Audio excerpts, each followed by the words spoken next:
साजिद ताने के पास है ना, मेरे मैसेज लगा थे कि ये तेरे लिए लास्ट वार्निंग है, पैसे की व्यवस्था कर ले वरना मौत के लिए तैयार हो सकूंगा। तेरा वो असर करेंगे ना कि पूरे अकोला को पता चल जाएगा। ठीक है, रिकॉर्डिंग करनी है तो कर ले। नहीं मेरे बारे में उसको पता है, मैंने पहले भी फोन किया था। नाही भाई ठीक है, अध्यक्ष महोदय युएसतून फोन करतो आणि त्याला सांगा म्हणतो की त्यांनी जर पैसे दिले नाहीत तर त्याला खतम करून टाकू। वैष्णव गँग ऐकायला तयार नाही। काल यांना काल काल काल परवा ऐका आता तुम्ही, आता गडबड नको, ऐकून घ्या। काल अध्यक्ष महाराज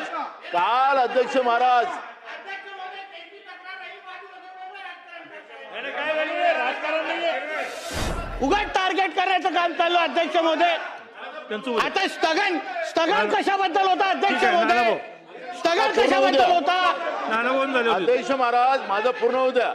अध्यक्ष महाराज कायद्याचं राज्य झालं नाही हे कशा ह्यांना काय संरक्षण द्यायचं? अध्यक्ष महोदय आम्ही जाऊ ना आमचं सरकार। सन्माननीय सदस्य साजिद पठाण याला दुसऱ्यांदा वैष्णव गँगचं धमकी आली। अध्यक्ष महाराज सभागृहातल्या सदस्याला अधिवेशनच्या काळामध्ये जी वैष्णव गँगचा परवाच कालच इथे चर्चा झाली सभागृहामध्ये आणि वैष्णव गँग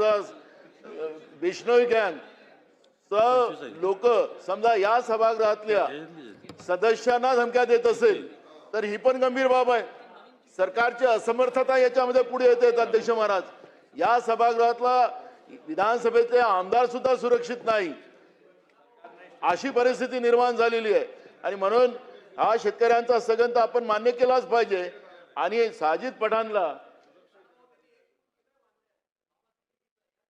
याच गँगनी बाबा सिद्दीकी माजी मंत्री त्याचा खून केलेला आहे अध्यक्ष महाराज।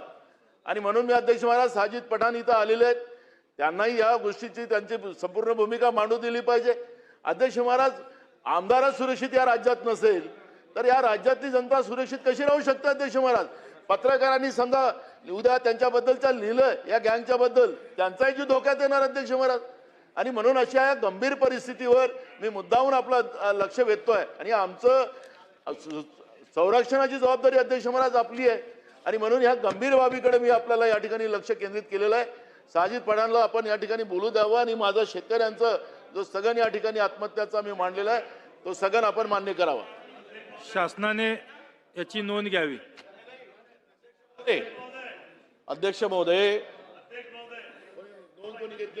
मंत्री महोदय मंत्री महोदय हे सरकार गंभीर नाही अध्यक्ष महाराज। मंत्री महोदय सांगितलं ना अध्यक्ष महोदय वडट्टीवार साहेब बोला। दोन शेतकऱ्यांच्या आत्महत्या झाल्या हे काय भूषणावं आहे का? दोन शेतकऱ्यांच्या आत्महत्या झाल्या। एका आत्ता अधिवेशन सुरू असताना बिश्नोई गँगचा मोरक्या लोणकर शुभम लोणकर हा USA मधून फोन करतो।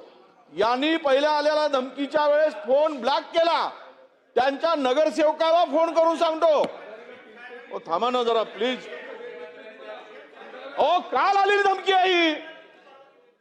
परंतु आम्ही असं नका करू गुलाबराव, तुम्ही आम्ही आमदार आहोत। वडट्टीवार साहेब घ्या पुढे घ्या। नाही मी अध्यक्ष महोदय काल आलेली धमकी हे फोन उचलत नाहीत त्याचा म्हणून त्या शुभम लोणकरचा USA वरून मी तुम्हाला टेप जर ऐकून दाखवली सगळी त्याच्या ऑडिओ रेकॉर्ड आहे सगळा। अध्यक्ष महोदय US फोन करतो आणि त्याला सांगा म्हणतो की त्यांनी जर पैसे दिले नाहीत तर त्याला खतम करून टाकू। अरे काल झाली धमकी काय काय अध्यक्ष महोदय नाही कारवाई त्यांच्यावर बिश्नोई गँगवर लक्षात घ्या, ऐकून घ्या मंत्री महोदय। अहो पण त्या भूमिकेबद्दल बोलल्यात ना सरकार म्हणून परत करताय तुम्ही। वडट्टीवार साहेब ऐकून घ्या। अध्यक्ष महोदय बरोबर तुम्हाला संधी देतो। मंत्री महोदय अध्यक्ष महोदय अमीन भाई या बिश्नोई गँगच्या संदर्भात अध्यक्ष महोदय सन्मान्य सदस्य सन्मान्य सदस्य खानजींना जी काय धमकी आली अध्यक्ष महोदय बिश्नोई गँगच्या संदर्भात जी सरकारची अधिकृत भूमिका त्या दिवशी आदरणीय मुख्यमंत्री साहेबांनी स्पष्ट केलेली आहे। कुठल्याही पद्धतीची धमकी आमचे आदरणीय सदस्य असतील की कोणाची दादागिरी खपून घेणार नाही हे फ्लोर ऑफ द हाऊसवर अध्यक्ष महोदय सांगितलंय।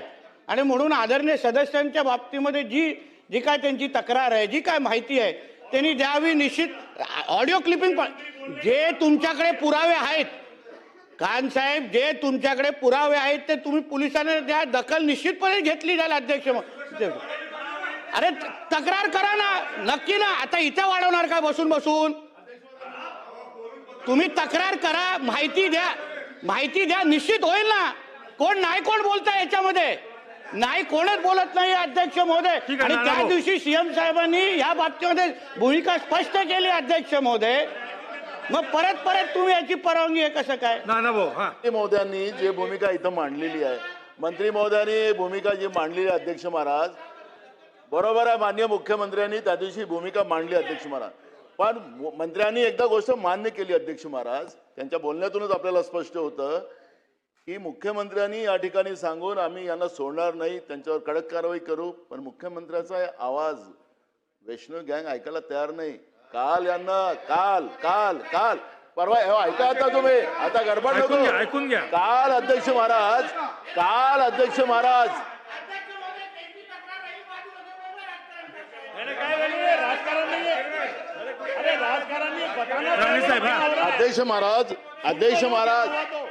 महाराज तक्रार करायची आमदार महोदयांना, त्यांची सुरक्षेची जबाबदारी आहे ना सरकारची अध्यक्ष महोदय. उगाच टार्गेट करण्याचं काम चाललं अध्यक्ष महोदय. आता स्थगन कशाबद्दल होता अध्यक्ष महोदय? स्थगन कशाबद्दल होता? अध्यक्ष महाराज माझं पूर्ण होऊ द्या. अध्यक्ष महाराज, मंत्री महोदय सांगतात, ते मंत्री आहेत त्याच्यामुळे त्यांना जास्त कळतं असं मला वाटतं. पण अध्यक्ष महाराज, हे विधानसभेचं अधिवेशन चालू आहे.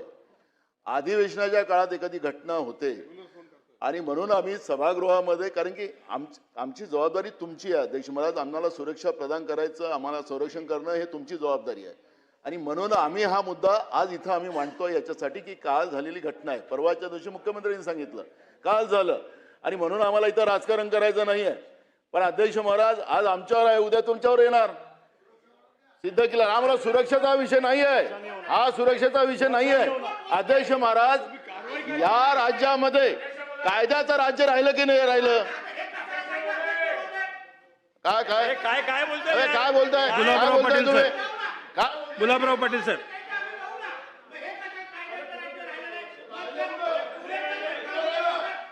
ठीक आहे. कसं फास्ट ट्रॅक केस चालवली बघ, मग त्याच्याबद्दल कौतुक केलं ना.